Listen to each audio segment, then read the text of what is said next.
Hi guys, ako ay maipapakita ko sa inyo kung ito yung halaga na ito pala binili ko lang sa palengke, ay sa tindahan, kaya tinanggal ko. So papakita ko sa inyo kung magkano yung nabili ko sa Pasong Saging na worth 300 plus lang to, 353. Wala pang 350. Sabi ko kanina sa live ay 400, pero 450 lang pala kasi ang sukli niya sa akin 100 tsaka 50 tapos may barya pa.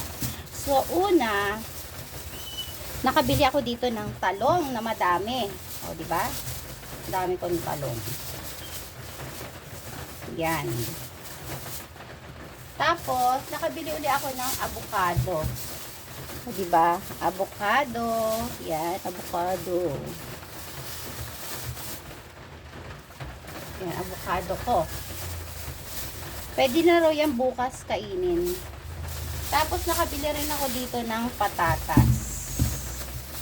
Ayan ang nabili ko sa halagang 350. Sabihin na natin kasi may mga barya-barya pa.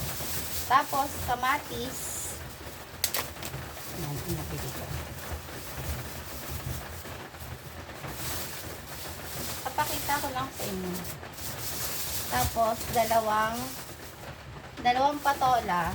Tapos saging na saba. Ayan. So, di ba? 300 plus. Yan yung nabili ko, guys.